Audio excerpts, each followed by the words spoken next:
if I was more organised, I'd have a presentation on possibly the books I have self-published here. It's a job. That one is there. But before I start, I have got a website, so if you go to jonnynexus.com, if you enter any of my books or anything like that, the links are all there. I also have a newsletter, it's on Buttons Out. That's, there's links on there. It's a free newsletter. I don't do much self-promotion. I can't say I never do a sort of self-promotion post, but it's not much. It's mostly just if and when I think of something interesting about writing or life or technology or politics or whatever, or language.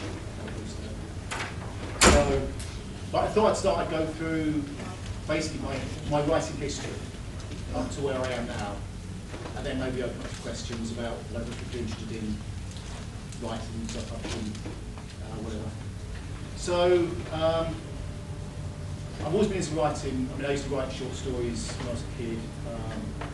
Wrote at school. I don't have, the traditional origin story is supposed to be the English teacher that believed in you. I don't know that origin story because I don't know whether it's the actual quote or whether it's, sometimes you tell something so many times in your mind, you're not sure whether you want to tell yourself a story. But the recollection of it is of her reading a story I wrote about 1982, about the destruction of the ozone layer, set in a future where everyone's living underground because the ozone layer has been destroyed and the ultraviolet radiation makes life impossible. And the comment saying something like, "This is stupid, why don't you write about something that could actually happen?" the annoying thing is that about a year too soon, a year later, suddenly everyone got a bit green and they're all worried about the ozone layer. But the problem is I knew about the ozone layer as like a 12-year-old geek. That meant I could read climate science fiction. I knew about the ozone layer 12 months before everyone else did. So I sort of gave up writing then for about 10 years. Then, 24, I wrote a novel called Barcode, which is a science fiction novel where there's genetic engineers slowing through barcodes on their cheek that's actually encoded into their DNA. Which is probably very bad and stuff. Didn't do anything with it. I was a bit too scared to do stuff with it. I was kind of in a nervous breakdown at the time. And also, it wasn't easy. It wasn't like now you've got the internet, get writer advice, get things like that. I'd have had to have bought the Writer's and Artist Yearbook to get the list of agents. But I don't know if I knew what the Writer's and Artist Yearbook was then.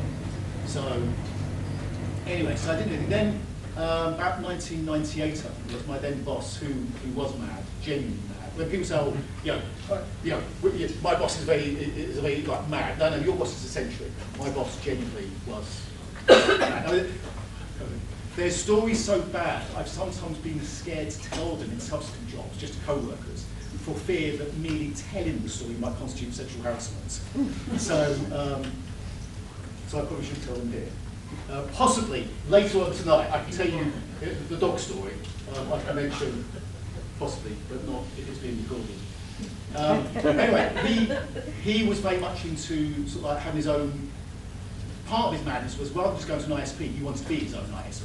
This was quite early on. This, I said 1998, quite early on the internet. So we basically were our own ISP, and he said, "Do you want a server?" So I mentioned that to my friend Walt, and he said, "Yeah, we should do a web sequence thing." We mentioned some of our D&D group, or our role-playing group, and Mike was like, "Yeah, but we're crap. We're useless. What have we got to say about it?" So I said, "Well, the idea came we could do something with dysfunctional role players." So that ends up being Critical Miss, criticalmiss.com, which is currently down at the moment. I need to arrange the hosting. You can set the Internet Archive. It's because the last situation got hacked, basically. It's one of the things you can't have nice themes nowadays. Anyway, but that became moderately successful. It was mainly me writing it. It was always mainly me doing it, actually. I think I used to have about 5,000 readers. Looking at like weblogs and stats and stuff, there was about, each time I published an issue, 10 in the end over like 8 years. But I did it online in about 3 years. About 5,000 unique readers probably, which is not bad. So it wasn't like huge. It wasn't like massively viral. But at the time, remember at the time there was no Web 2.0. There was no Facebook. There was no social media. If something was on the web, it's because someone had actually basically hand posted it. Anyway, so with my career, I think I've constantly made obviously the wrong move at the wrong time. So I stopped doing Critical Miss in 2003. I did a couple of episodes. I did one issue in 2005, then one in 2010. But I basically stopped in 2003. just as the internet was probably really starting to take off. So if I'd stuck with that, maybe things would have been different in a different way, but you know, who knows. And Mongoose came to Mongoose Publishing, who at the time were the UK's largest role-playing publisher. And they offered me a deal to do a parody Slayer's Guide. So they had one of their lines, Mongoose turned us a lot of stuff. I mean, my friend Gareth Hanrahan, who may have read his books, they're very good fancy books. I think he used to do about 100,000 words a month, or something. This is working as a full-time writer. So they would do Slayer's Guides to all sorts of different monsters, from Slayer's Guide to Orcs, and Slayer's Guide to things. So I did the Slayer's Guide to Games Masters. So it was a parody guide, as if it was how, for a player, how to defeat a Games Master. I was quite proud of it, not looking good. As I said, the scores of 1, a review of 1, N-World, World. It was described as, I guess if you like your humour course of black, this kind of rolling on the floor laughing, which, given that Slayer's Guides were supposed to be course of black humour, I thought it was pretty good. But this was nasty, cliquish, elitist, and so on and so on. So, well, but still. And then I got a monthly column in their house magazine, Science Importance. And so to me at that point, having it being paid to write a print magazine seems an awful lot more prestigious than giving away content for free on the internet. I now understood, I magnificently failed to understand the way in which publishing was moving. And it successfully jumped the medium that was about to go huge to the medium that was dying. But anyway. And after 20, I did 30 issues in the end. After a while, they went PDF only about issue 27, and I didn't fancy it. Again, it didn't seem. I used to get each magazine and buy 2 copies and chop one up and have it framed. I had my wall of egotism spreading up my stairs, and PDF, you can't really do that. So I then came up with the idea of writing a novel, and it literally was. The idea was to do Critical Miss the novel. I thought if I do a novel, because with a lot of Critical Miss articles, which are like joke articles about role playing, I'd often put a little kind of storiette at the start to launch them. So I thought if I did that sort of humour, but as a novel, I thought that would be good. The idea kind of came to me pretty much in an afternoon once I thought Critical Miss the novel. Sort of a riff off of one of the storiettes I'd done. And it was the idea of 6 Greek-style gods playing a role-playing game with immortals below, very badly. But the key thing here was it wasn't actually a game, because when gods dream, they create reality. So what was happening to the mortals was real. But so you have like the god of war is playing like a min-maxed, kind of semi-cheated, like, paladin, evil paladin and so on. The trickster god's playing the trickster god is the guy who just wants to make a laugh, who can just make a joke, even destroys the game. And so you've got the method role player, or whatever. So I wrote that. I mean, it was pretty good. I wouldn't say it's perfect, but it was pretty good. And I was always going to self-publish that because, to me, it's in the niche. Although I like the idea of being traditional published at some point. For this one, I thought it's a niche thing. It's a role-playing novel. I also naively thought if I'd have made a list of 5,000 people who had liked Critical Miss, I thought that meant I should be able to get like several thousand sales. Again, I now understand it doesn't work like that. There's, in terms of the proportion of people who will consume something for free and people who will then pay a moderate amount of money for the same thing, it's possibly more like 1 out of 100 rather than 1 in 2 I thought it was. So, Game Art actually did okay, but not as good as a book.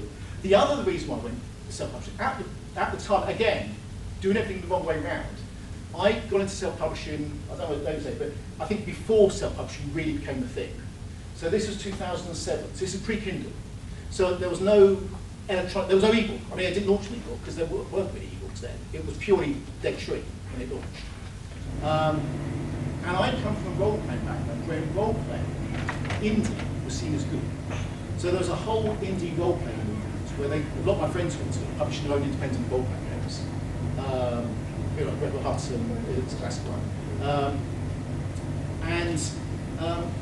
With them, they were taking inspiration from indie music labels. And they very much had this idea that if you go to someone like Wizards of the Coast, they will control your IP. You won't own the IP, you'll be work for hire, and they will constrain it to fit like a commercial mold. Only if you're a true creator true creators need to keep controlling their IP so they can make sure their artistic vision is pursued. So in the role-playing thing, the indies were seen as like the quality, artistic, creative people, and the people who wrote for Wizards of the Coast and Mongoose like that were the people who like sold out to the man. Now that might be a bit like how it's now still now in literature stuff, but I found out back then, that actually then it was seen as the other way around. It was the artistic, creative people who'd gone the traditional publishing route, and it was the, well, I'll give you an anecdote actually. So I was at a EasterCon, not long after the launch, not the first one after, maybe the second one after, and I had a stall. So I started going to EasterCon purely to try and sell the book. So I had a stall in the games halls the things.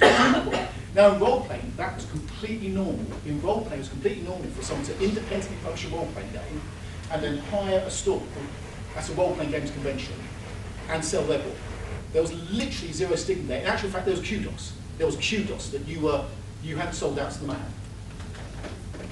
So I have my stall, and I'm desperately trying to sell books, which is very hard. Very depressing. And if you've got a bit of a fragile ego, it can actually take quite a toll on you. And my wife said, "I'll go and do a panel. Just go and do a panel. Don't worry. I'll sell books. If someone comes around, I can tell them they can come back and whatever." So I went to pick this panel, and it was about the benefits of taking writing courses. And so there were 5 people on, I think 1 moderator, 4 people. And so I was about to use the phrase circle jerk. I'm not sure that's not me. It was a bit self-congratulatory at start, because they'd all done writing courses. So the panel was pretty much them all agreeing about how important it was to do a writing course, and the various writing courses and so on. I should point out, I've seen some of these writing courses I've advertised. They're ones where you have to have a degree to do them. Well, I don't have a degree, so I'm out right away. Anyway. But then, and they were talking about how important it was to learn your craft, and they were very much the gist was that trad publishing is the people on the gates keeping out the barbarians. They are the ones that are saving you from the dross. And they then segued into attacking self-publishers, basically. And the big name author, who was the main guest, he described self-publishing as evil, and then backtracked a bit, said, well, not quite evil. But then basically made very clear he felt that people who self-published were narcissistic individuals who were convinced that they were right and everyone else was wrong, and were desperate to prove how wrong everyone else was, and who couldn't take criticism, who couldn't go the traditional route, because they weren't capable of taking criticism or learning or anything like that. And of the panelists, one panelist, I always remember him, didn't join in, the other ones did. One of them came up with the anecdotes were an anecdotes were previous EasterCon where somebody self-published had a dealer's hall table, but got himself in the doorway, the dealer's room, and was trying to hand his books in the doorway and refused to move until removed by security. Which is a bit like someone saying, oh, you know, all XYZs are like thieves. And so, well, I was mugged by an XYZ once. You kind of, if you tell an anecdote in support of a prejudiced attitude, you are kind of, and I wanted to leave because I felt so crap. But the problem is I had a t-shirt, oh shit, no, I'm sorry, upset. I had a t-shirt I made up with the cover of my book on the back, game on the back. And the problem is I felt if I turned and walked back, he'd see, the big day walker would see my back disappearing down the aisle. I would know that, yeah, it's how I can't win, because I proved his point, haven't I? I can't take criticism. So now I'm leaving. And other people said, like, well, why didn't you disagree with me? Why didn't you stand up and say that's wrong? Well, he had the microphone and I didn't. He was a big name author and I wasn't. And again, I'm proving his point. Are you prepared to name names? Who was it? Oh, God, I'm trying to get his name actually. It's not that big then. Well, it's Chaz. Well, the one who wasn't was Chaz. Chaz Benchley. Yeah, he's the one who didn't. Yeah, because he works with small press publishers. Probably about 2009. Before 2010. Sorry? Before 2010, which is the critical year itself. Yes. Anyway, so I eventually did just summon up the courage and just walk out and went about practicing in tears to my wife. I did think that, you know, don't ever want to. I always said that if I ever got famous, I'd never treat anyone like that ever again. And it was a shock to find out just how much of a stigma there was about self-publishing. Now that has changed massively. But again, so I kind of got into self-publishing at the wrong time when there was no Kindle. There was no Kindle. There was no e-publishing. Because if you're into self-publishing, Kindle is basically it. You have a paperback version, so you've got something you can sell at conventions and stuff. Would you say you don't actually sell many paperbacks online? It's pretty much your e-book, right? Your non-direct sales. I don't think I'm very typical. You were in exactly the right time. Really? Yeah. Well, Eric, well, Sorry. possibly. I possibly arrived at the wave just as it was about to break and could have paddled hard. Yeah, it's another example of you moving up to something that was Yes. successful and something you wasn't, I think. Yes. Anyway, so then I went back to what had always been my original plan, which is I wanted to be traditionally published. So I then started to, I've got my notes here. I started working on a third novel, and that eventually became The Sleeping Dragon, which I published quite a while later. So there was probably, getting on 10 years probably, between starting Sleeping Dragon and finishing it. I ended up with lots of things on the go. It's quite common. I mean, one that I finished and gave to my agents something like 2-something years ago. If you look on Scrivener, the first document was starting something like 2006 or something. I have no recollection of starting it then. But, Anyway, so I'd started that, and my friend James Wallace knew Mark Gaskell, I think it was, who was then boss of Angry Robots, and said, oh, you should submit it to Mark, which you can't normally submit a part-finished novel, but so I submitted to him, and that's why I got the first thing we were talking about the other night, about him saying humour's not really a good thing. Because I was very consciously, Sleeping Dragon is it's a sort of a cliche D&D-esque, Tolkien-esque world 500 years after someone figures out how to mass produce magic. And as a result, the world is so utterly transformed, it seems like heroism is an obsolete concept. But so it's self-consciously trying to be a bit kind of funny, although I think it's a good novel with a good plot. So, I shelved that, so I really depressed it. So, I then wrote a time travel novel, which I've never published. Quite complex, quite good. Bits went into the spreadsheet to track the various participants. I actually wrote appendices where, I had 6 or 7 appendices where it's the order of chronology as a character for each different various character involved. Because minor characters experience chronology in a completely different order from the main characters. Well, actually, 2 main characters experience it in a different order. Anyway, so, and then I sent that to a whole bunch of agents. So I did the usual bit where me trying to submit to an agent, you look at all the agents, which I think by that was online, although I might be using the right as much as you, and you have the spreadsheet to keep track of, because they all want slightly different things. If you don't know, the way it works with agencies, they typically want something like a cover letter, or 1 or 2 page synopsis, and then say the first 3 chapters or the first 10,000 words. And you do need to read what they want and send them what they want, because the first thing is to prove that you're somebody who can actually respond to instructions, basically. So you have your spreadsheet where you keep track of all they are, and whether you need to post it to them, or there's an email address, or there's a form, and so on. And then each one you track when you sent it to them, whether they've responded, and so on. And so I sent it to, I did do hundreds. I haven't got some people apply to hundreds of agents. I don't have the mental resilience, because I get overwhelmed by depression after about like 15 or 20. But I did do quite a few. So in 2009, and one of them is John Jarrett. So John Jarrett is one of the UK's few, if not only, specialist science fiction and fantasy agents. Very experienced. And he rejected it, but it was a lovely rejection. And we bounced a few emails backwards and forwards. He was trying to encourage me to carry on. I should say it's a 2-stage process. The next stage is, if they like it, they come back and ask you for the full manuscript. So I think people talk about partial or full, I think is terminology. And so being asked for a full manuscript is a bit like getting a job interview. So sending off your stuff to the agent is a bit like applying for a job and sending a CV. Them saying they want to look at the full manuscript is like getting the interview. You still haven't got it there, but it's hopeful. But I never, ever, ever got a request for a full manuscript. So I wasn't even getting to the second stage. So I then started on the book that became If Pigs Could Fly, which is it's a paranormal, again, still sort of human fantasy, but I started to dial the humour down at this point.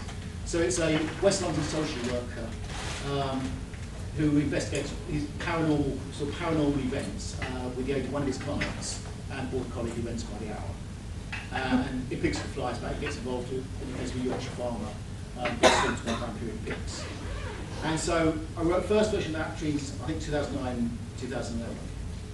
these rest-make times, this is a TikTok script I did about a month or so ago. So it's trying to go back and remember when these things happened. And again, I did a whole bunch of submissions to agents then, didn't have any luck. I also, around that time, I did a prequel novella for Game Night at the same time as I was launching the Kindle version of Game Night, in the hope that a prequel novella might kind of get people interested, but not really much. But if you read all 4 of my novels, and you didn't realise there's a prequel, if you like Game Night, you didn't realise there's a prequel novella, there is, of course, Saving Stone, which is the same characters. What's it called? Saving Stone. Stone as in the god of not doing anything. Yes. Again, this is all on Jonny Nexus. You only need to remember one link, jonnynexus.com. It's all on there. So, yeah. Did that. Yeah, Pixel Fly didn't get anything. Then, well, my wife had cancer and that. It was all kind of difficult. There's lots of stuff going on. Our daughter was born. Well, our daughter was born, which was like, so it's going to be a bit of a period, which is why it's all a bit of a blur. But I then tried writing an episodic novel, Children's publishing it online, and that just got, it got some good feedback, but basically no one was reading it. The problem I had with these things is things just get buried in the algorithm. I think the problem is anytime you post a link to things like Facebook or Twitter with when it's a link, they don't get the traction. So my conspiracy, my horrible conspiracy is because I'd used paid advertising, tried a lot of doing paid advertising on Twitter and Facebook to push books. My fear sometimes is that if you ever use paid advertising, they will then think, well, let's not posts. Because the best way to get them to buy more advertising is not share any of his posts. So I'm inclined to say this is parallel, but maybe don't ever use paid advertising on your primary social media account, basically. Call their bluff, basically make it clear to them if they acknowledge other posts or not, but you're not giving them any money. But that is parallel. So I then went back to Pixelfly, wrote sort of a new middle chunk in it, tidied various bits up and stuff, submitted to more agents, no luck there, so I eventually self-published it in 2015. So, and then at this point I was back on these sort of things, right, self-publishing, I wrote myself my little business plan and stuff, and was all keen, and you know, I genuinely, I tried, you know. And with all things, I got a very good response in terms of, I got some really lovely reviews. And that's why I always have to remember, there's some really good reviews, it's got a really good rating, but it didn't sell that many. And I know books don't sell that many, but it didn't seem to sell that many. Anyway. Could I irritate you by asking what number? How many did you sell? Oh God, I can't remember. A few hundred. I've sold quite a lot at conventions. Well, largely because people have recommended me and so on. So then I did, I went back to the Sleeping Dragon then, which I started like 10 years before, and completed that. Tried again with a bunch of agents, again no luck. So I self-published that in 2019. And in the meantime, in parallel, I've been working on Sticks and Stones, which is the sequel to Pigs Can Fly. And that one, I don't think I tried. I might try that, I don't. I self-published that in 2020. So at this point, I'm kind of flailing around with it because none of them seem to be working that great. You know, because I wasn't sure what to do. So I started a bunch of things. So I started a sequel to The Sleeping Dragon, which if anyone's read The Sleeping Dragon, it was Blade. It was they fixed up like a test series, whatever, in adventure sport between a human team and an elf team. The ones they only play about every 30 years because they hate each other. And Blade was on the commentary team with the other two commentators from the Sleeping Dragon. And then a murder happens to one of the, I can't remember, it's an elf or human got killed actually. But in the end, he gets sucked, him and Tuesday get sucked into investigating that murder. And at some point, he gets drafted onto the human team to come out of retirement and so on. So I started that. Started a sequel to Game Night, Game Night 2, which if you've read Game Night, this is basically, it's the sequel game. So the Allfather has now returned back to his world several hundred years later. And the lizards basically have now gone back onto the human world. They've taken over the human world. And it's all gone a bit science fiction-y. But he's still having to bodge things. So it's the crew of a spaceship. Basically, they've got the reincarnations of all the previous characters. So it's mortals with slightly different names, except that it's now ferrets rather than so yeah, it's a psychotic ferret. And they've got a spaceship, except because it's a flat world, the spaceship flies, it's a skip ship, so you launch it and it bounces across the atmosphere, it's like the awkward world before coming down. But yes, I started that. I started a dark fantasy series with sort of science fiction feel. It's tricky though, because once you get into a fantasy with a science fiction feel, you get to a whole load of things have to make sense, they don't have to make sense in fantasy, sort of.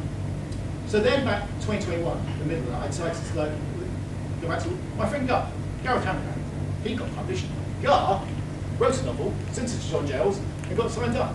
And John found my book deal. Which is is it the Oscar Wilde quote every time one? It's not like that. I genuinely, I'm chuffed for Gar. I'm really happy for him. But it does kind of slightly put it, you would be human if you did it slightly, put into perspective. So Gar had written a 3-book series. I mean, there was actually a 4th book that didn't get taken up. Starting with Guts and Prayer. And his books, they're not Tolkien's fantasy. They are more, they're fantasy world, but they're more like Victorian era kind of technology and feel. No elves, no dwarves, nothing like that. And they're quite big factions. I asked him how long Gus of Prayer was, and he says 165,000 words, which is way longer than anything I've ever written. So I thought, right, okay, fat fantasy, I'm just going to try and do what he did, ish. So fat fantasy book, maybe aim for 140,000 words, because that seemed like a lot. And I thought, right, not Tolkien-esque. And I've always kind of liked the sort of the Flintlock, like Highwayman, 1750s, that sort of thing. So I set it kind of around that kind of a London-like city, or Amsterdam-like city, circa 1750. So it's, yeah, middle of 2021. Right, seems about right. So I started writing that, and I managed to finish that by the end of 2022. So my marriage ended somewhere about the middle, so a bit of an interruption there. But I finally finished it. It was 146,000 words up. So I was pretty much on target. And I do really like it. I'd love to see it published at some point.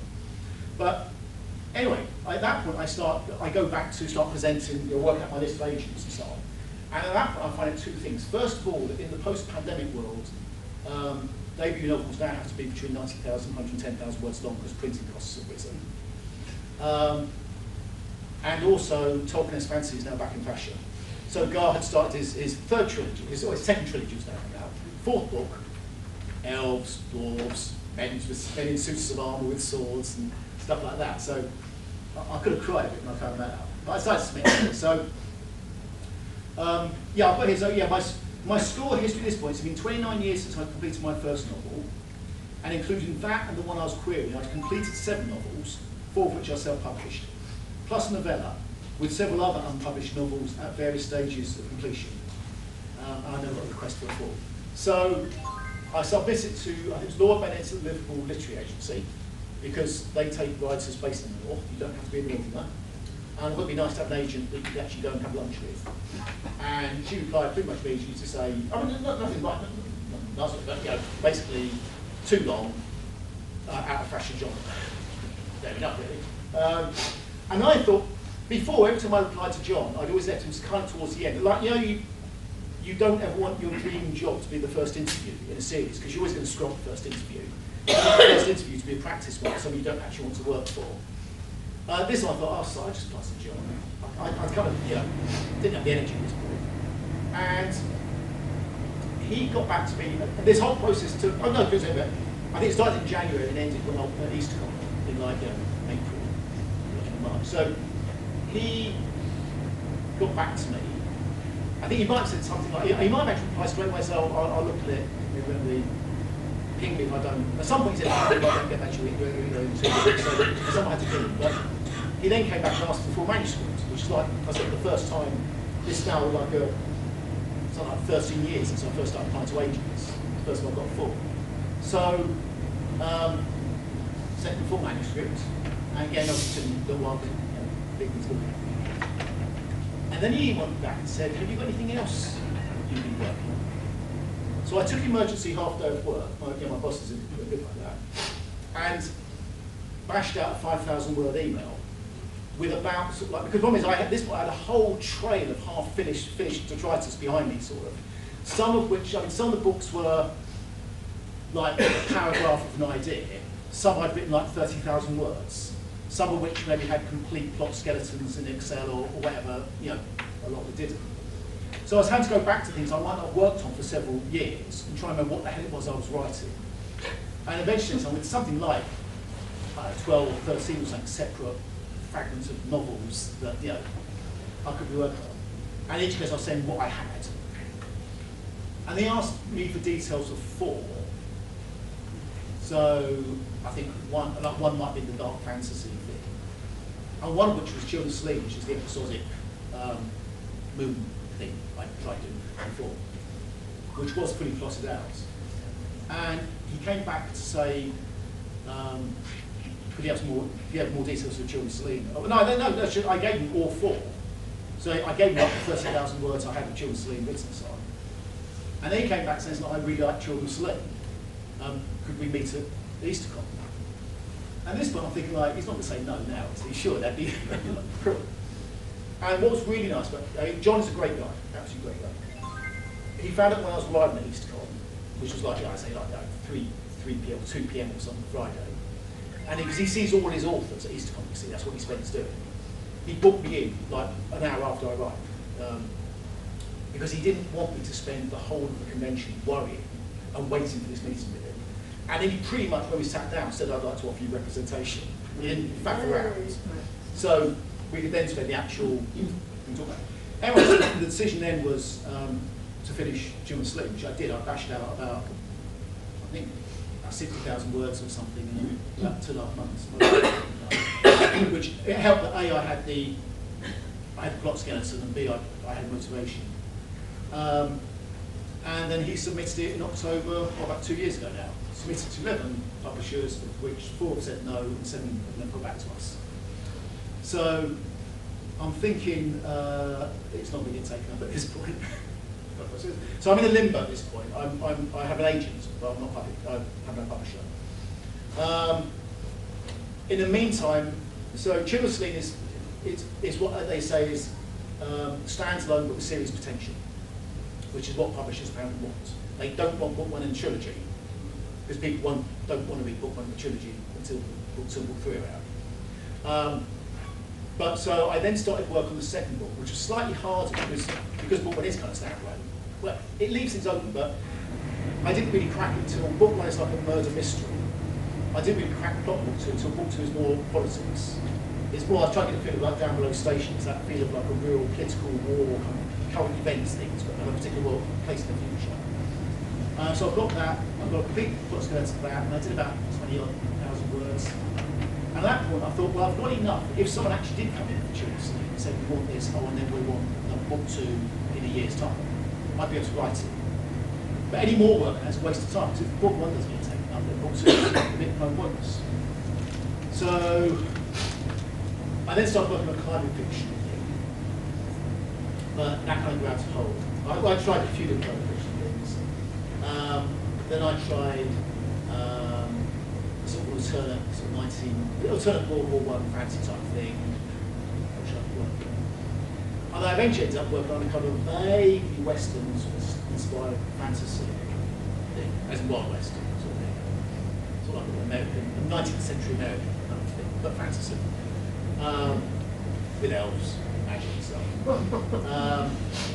And that was originally going to be a short story, so I just want something to enjoy writing and kind of work. So I did send that to John, a bit worried, because that wasn't what he thought I was working on.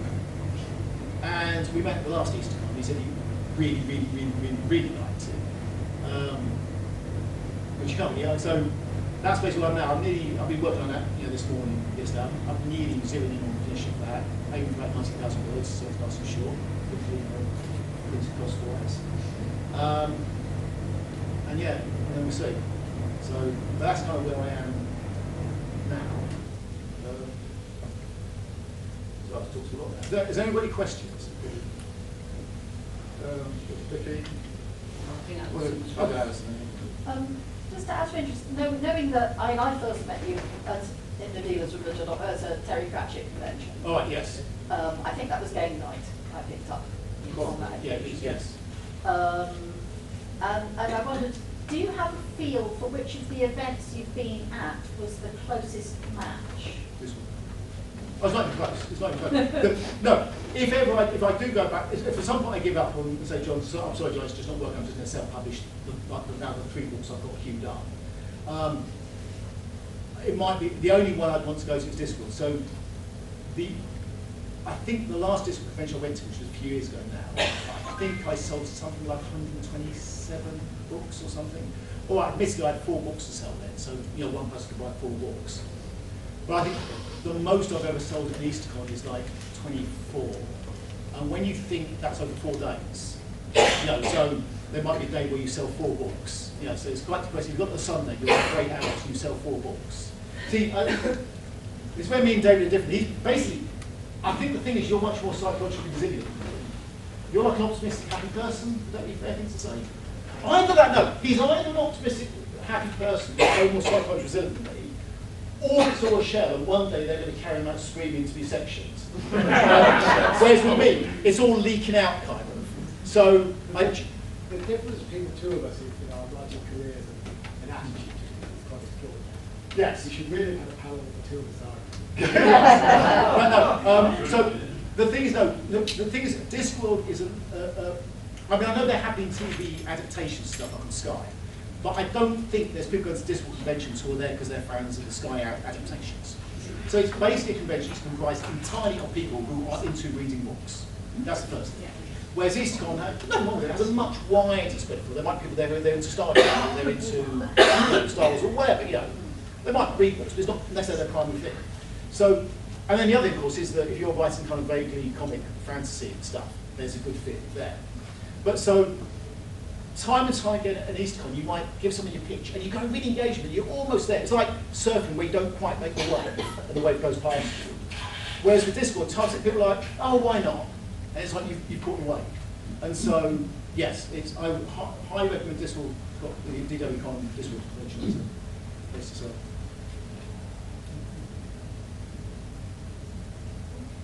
We're waiting. Can't you self-publish? Is the point that you lose money self-publishing? I don't understand the finance. Okay, right. I would say, well, I don't lose money. I don't take the view of the tax, but I really probably take because I do take the view of the tax man that the amount of money I've spent over the years in advertising exceeds how much I sell. And I'm selling almost nothing. But self-publishing doesn't really cost me much because it's all print on demand stuff now. So, well, no, rephrase that.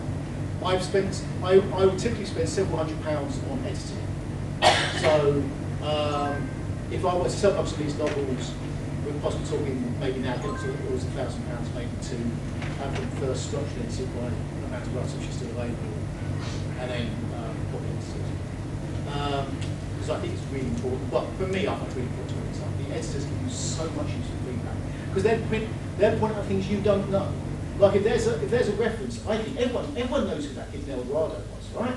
And someone else is like, I don't get that joke. What's El Dorado? It's in Spanish. But the crappy soap opera.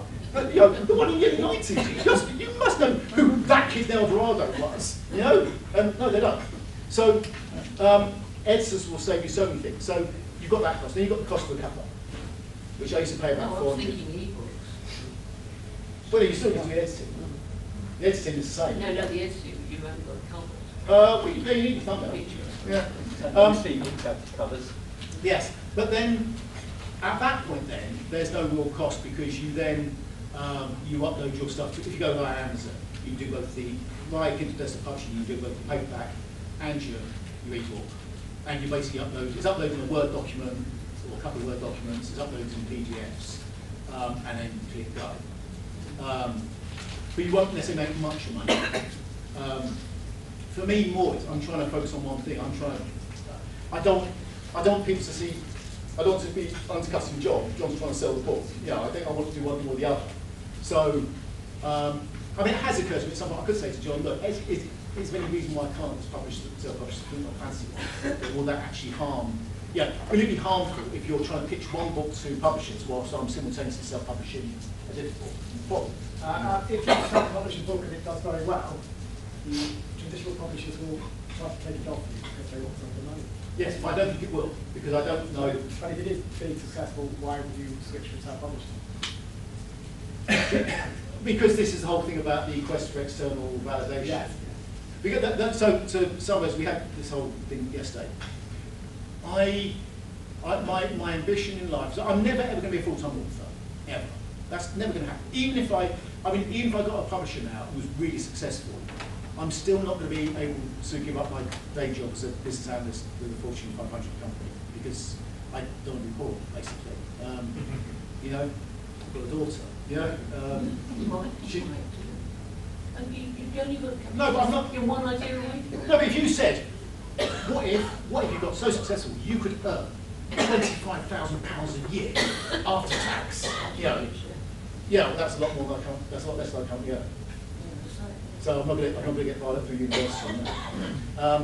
So my ambition in life, I've always said, well, not always said, is I want to be able to describe myself as a writer without feeling the need to either attach a footnote to that or quotes, basically. And the problem is, in our capitalist society, we value people by how they sell their labour. We identify people. So I saw a brilliant tweet once where it was it me, what do you want to be when you grow up? Child, a good and kind person. Me, no, how do you want to sell your labour? And you want to question like points. I think they're a bit better. There's a standard two-part thing. They first say, what do you do? And what they mean is, how do you or how did you sell your labour? That's where you say, I'm a recited teacher, or I work in a call centre, or whatever. And then they say, and what do you do in your spare time? And so then, say you work in a call centre, but you spend every evening and weekend coaching boys and girls football teams. That's when you're allowed to mention that. But you're not allowed to go and say, I'm a football coach. If the answer is no, you don't. You work in an insurance company in a call centre. Which is rubbish. It's completely rubbish. I should say it's absolutely rubbish. I'm one who's the problem. But people say things like, if you're a writer, if you write, then you're a writer. And that absolutely actually should be how it is. So ignore me. If you're happy that you're a writer, good on you. You're a more well-adjusted psychological person than me. But I'm a bit like I said, if you play football, you're a footballer. Really?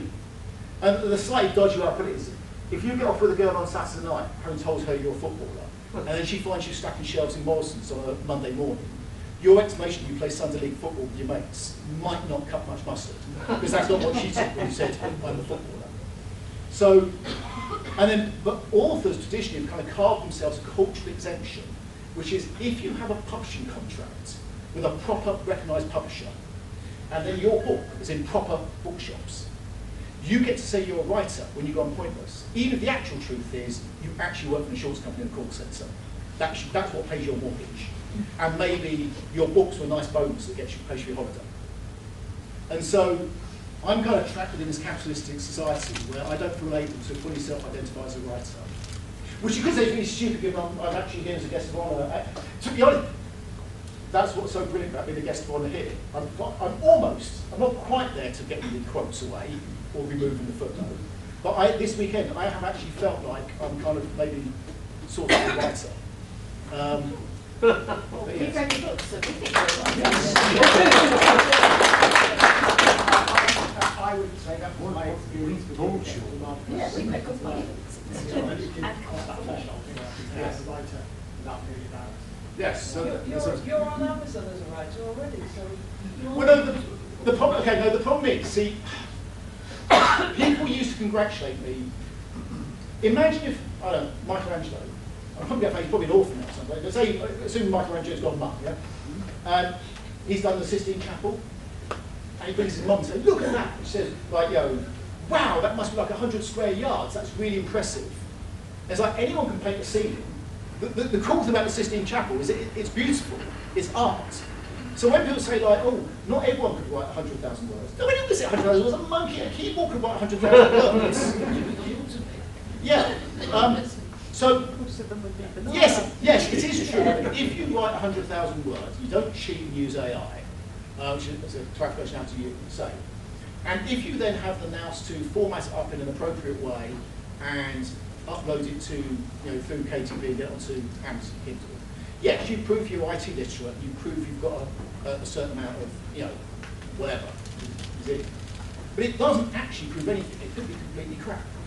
Yeah, so I work in IT, I'm not proud of the fact that I'm able to format something in Word. You know, I used to be a programmer and now I work as a technical writer. I bloody well ought to be able to format a Word document and look reasonable. You know. The difference is your books aren't crap. Well, no, how many copies of Game Night have you sold, roughly? that's probably about 3,000 actually. But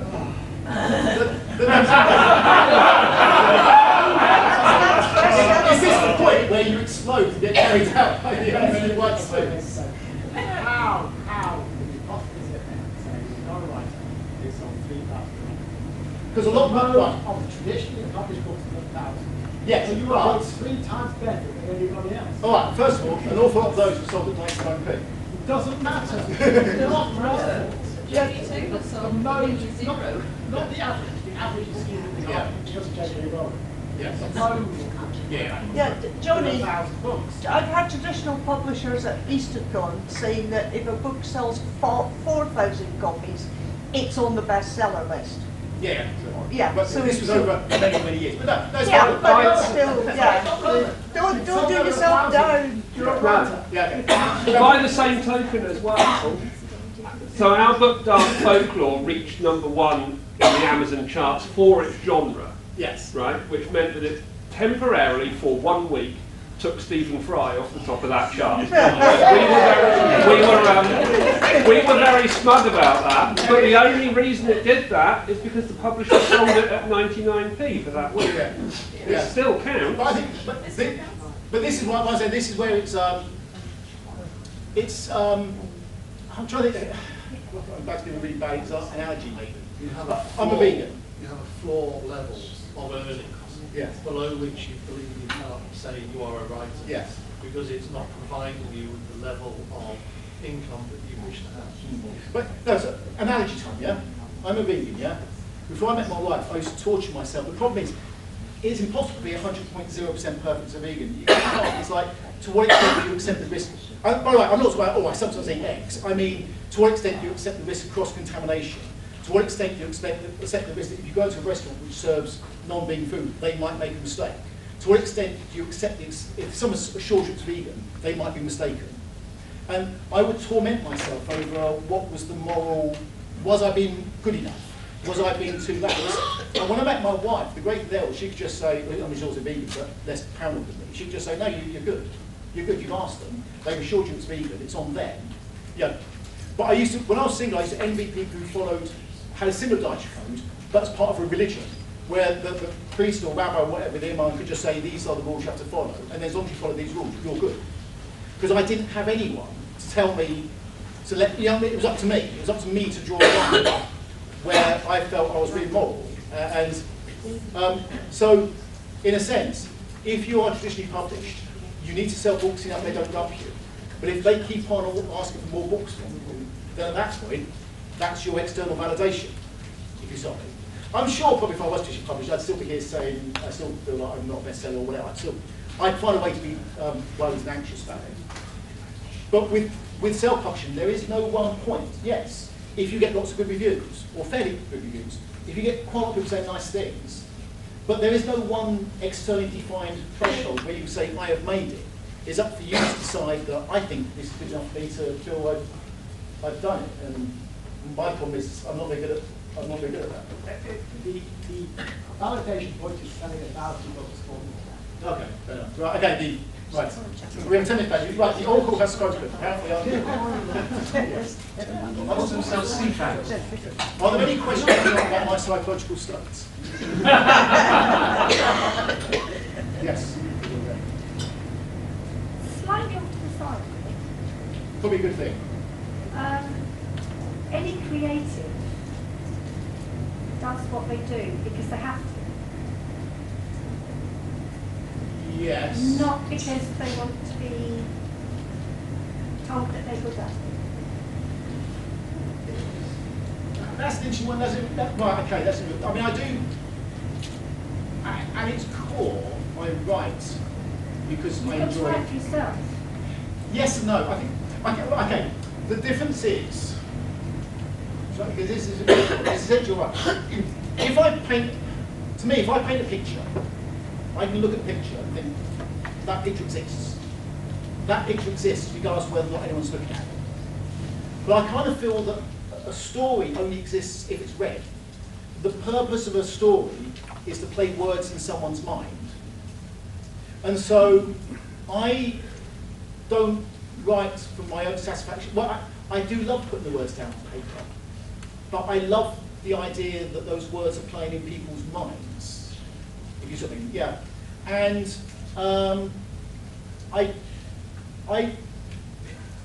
it's only, I suppose, I want to feel that I've created something of worth. It's not about, as I say, it's not about fame, it's not about fortune. I want to feel that I've written stuff that's good, that's worthy, that people appreciate. And I actually should, this is great feedback, this should be enough, but it's difficult to describe. It's not like I want to earn a certain amount. I just want to feel that I've created something of worth. Do you think that attitude, because you're a role player, and role playing is about creating story, and it's collaborative, it's interactive. It's almost, is your attitude to writing like being an actor? There's no point declaiming Shakespeare in an empty room. Actually, that's a good example. Actually, that's a good example. If you say, say you're an actor who's doing like a monologue type play, and you book the venue, and no one turns up, would you go ahead and do the play anyway? Because it's for you, not for them. And the answer is, I wouldn't, because what's the point of me doing my monologue in an empty room? But you should try to interviews. It's point because you can sell 2,000. Can I just ask, how many people here have actually got a copy of Games Night? How many people have read it? How many people have you already read? I saw you were looking at it, Yes. No, sorry, no, you're right. So I should say, right, I do not want to sound ungrateful. Maybe I'm really sounding grateful.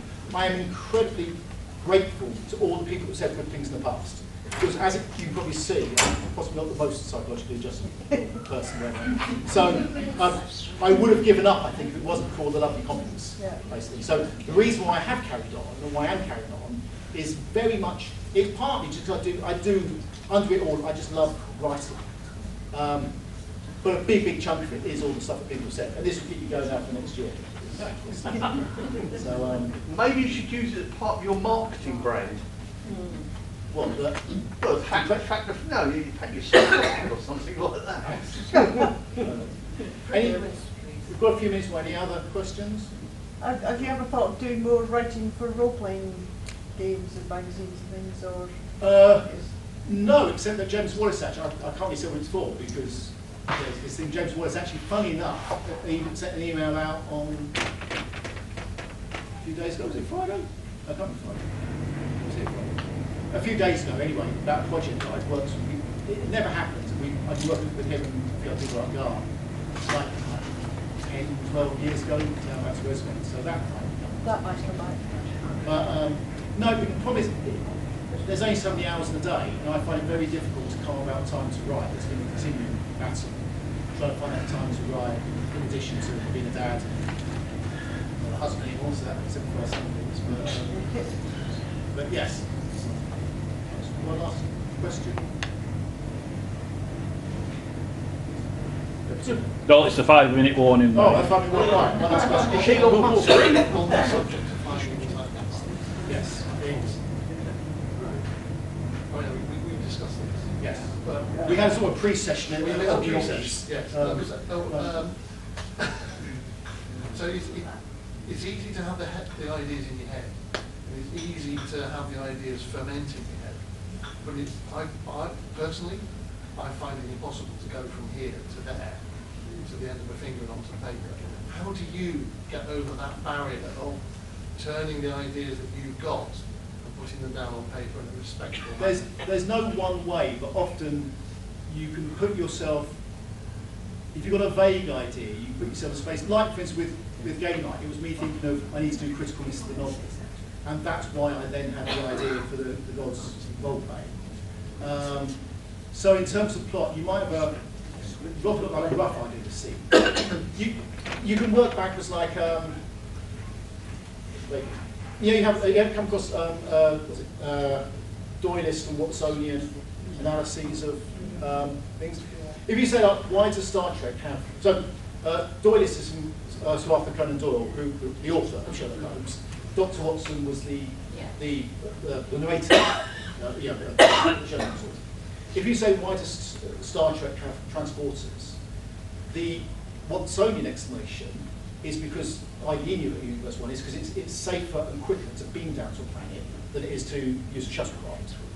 The Doyle's interpretation was they didn't have the money for the shuttlecraft, like models and the tracking sequences of all the shuttlecraft, so they did the transporter, cheaper special effects.